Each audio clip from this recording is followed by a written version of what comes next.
काठमांडू में पहली बार मधेसी और जनजातियों की समूह यानी कि सभी राजनीतिक पार्टी जो 29 राजनीतिक पार्टी है उन 29 राजनीतिक पार्टी के संगठन संघीय गठबंधन ने आज पहली बार आंदोलन किया है और ये काठमांडू केंद्रित आंदोलन है। इससे पहले तराई एरिया में आंदोलन हुई थी, 6 महीना तक आंदोलन हुआ था और देश की आर्थिक अवस्था जर्जर हो गई थी। आज फिर से इस आंदोलन को औपचारिकता किया गया है और काठमांडू के अनाम नगर एरिया जो कि सिंह दरबार के दक्षिणी गेट एरिया है उस एरिया में धरना पर सभी शीर्ष लीडर बैठे हुए हैं। हमारे साथ राजेंद्र महतो साहब हैं जो इस आंदोलन के मुख्य नायक कहा गया था, खास करके मधेश एरिया में। उनसे हम बात करना चाहेंगे। सर, आप लोग फिर आंदोलन शुरू किए, क्यों?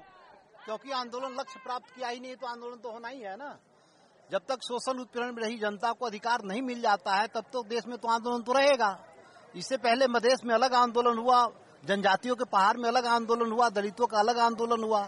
अभी तक हम लोग जितने भी शोषण उत्पीड़न में पड़ी जनता अलग अलग आंदोलन किया है, अलग अलग क्षेत्र में आंदोलन किया है, अलग अलग समुदाय अलग अलग आंदोलन किया है। नेपाल के इतिहास में पहला आंदोलन हो रहा है जो सारे शोषण उत्पीड़न में पड़ी जनता इकट्ठे होकर के लड़ रही है। यह आज का आंदोलन जो शुरुआत हुआ है, इस देश में फूट डालो और शासन करो की नीति लेकर के जो बरसों बरस से शासन किया गया, एक चिंतन, एक नस्लवादी चिंतन और सोच के तहत जो शासन हुआ है, जो सारी नेपाली जनता को बराबर का अधिकार नहीं मिला, उसका पतन आज से शुरू हुआ है। और एकता, ये शोषण उत्पीड़न में रही जनता, मधेसी, जनजाति, दलित, हिमाल, पहाड़, तराई मधेश की जनता जो उत्पीड़न में है उसकी एकता का प्रारंभ आज से हुआ है। और ये जो हमें फूट डाल करके शासन किया, अधिकार नहीं दिया, उसका पतन का शुरुआत आज का बीजारोपण है, आज से शुरुआत हुआ है और इसका पतन होगा। नेपाल में सभी नागरिकों, चाहे हिमाल, तराई, पहाड़, मधेश में रहने वाले सभी नागरिकों बराबर का अधिकार की लड़ाई है, जो संविधान में नहीं मिला। जो नेपाल का जो संविधान बना वो संविधान में अधिकार छीन लिया गया। इन सारी बातों के लिए संघर्ष है और उस संघर्ष के लिए हम यहाँ से। आपके प्रधानमंत्री तो ये कहते हैं कि हम लोग बार बार संशोधन कर दिए हैं, सारे मांग पूरा कर दिए हैं, तो फिर क्यों आंदोलन? ऐसा है कि प्रधानमंत्री जी संविधान भी अपने खुद बना लिए, हम लोग सहमति नहीं किया। संशोधन भी खुद अपने मन से कर लिया, उसमें भी हमारी सहमति नहीं ली गई। आंदोलनकारी का कोई सहमति संशोधन में भी नहीं लिया गया। इसलिए वो प्रधानमंत्री का सरोकार का विषय है।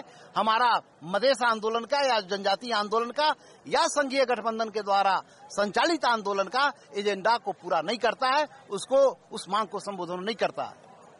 तो ये थे राजेंद्र महतो, जो कि इससे पहले का जो आंदोलन था, जो मधेश केंद्रित आंदोलन था, 6 महीना वाला आंदोलन था, जिससे ये देश का राजनीतिक स्थिति और आर्थिक स्थिति भी बड़ा जर्जर हो गई थी, उस आंदोलन के एक नायक भी कहा गया था। और इसी तरह से आप देख सकते हैं कि नेपाल के पुलिस आज से ये पूरी तरह से निषेधित क्षेत्र घोषणा किया गया है और इस निषेधित क्षेत्र तक लास्ट तक आके ये सभी शीर्ष लीडर जो मधेसी दल के लीडर हैं, जो सभी शीर्ष लीडर, और इसमें पहली बार मधेसी और जनजाति सभी शक्ति मिलकर काठमांडू केंद्रित आंदोलन कर रहे हैं। कैमरा पर्सन विकास कुमार के साथ Virendra KM, ABP news, Kathmandu.